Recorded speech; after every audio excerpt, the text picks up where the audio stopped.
Gusto mo ba na siya ay hindi titigil sa kakaisip sa'yo sa oras na magawa mo ang ritual na ito? Ngayon, itong ritual na ibabahagi ko sa inyo ay napaka-epektibo at makakatulong ito sa relasyon ninyong dalawa ng mahal mo, lalong-lalo na kung kayong dalawa ay nagkamalabuan na sa isa't isa. Basta itong ritual ay gawin sa mabuti, gawin sa tama at hilingin ng buong puso.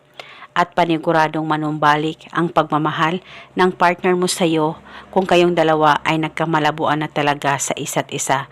At nararamdaman mo na hindi ka na talaga niya iniisip pa. Ang gagawin mo lamang ay kunin mo ang cellphone mo at hanapin mo ang larawan niya dyan sa cellphone mo.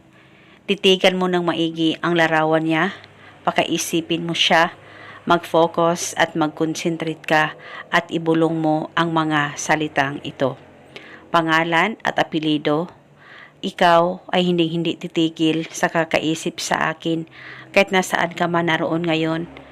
At ako palagi ang magiging laman ng iyong puso't isipan. Ibulong mo lamang ito ng 3 beses.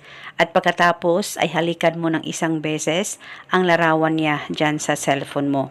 At kinabukasan, ulitin mo ang paggawa nitong ritual sa kahit na anong oras na gusto mo. Basta gawin ito 1 beses sa isang araw. At depende po sa inyo kung hanggang kailan nyo po gustong gawin ang ritual na ito ay wala pong problema.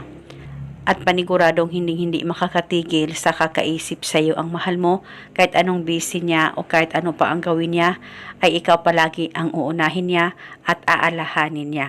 Basta magtiwala ka lang talaga 100% sa mga ganitong pamamaraan. At eto muna sa ngayon, maraming salamat po sa panonood. May God bless us all.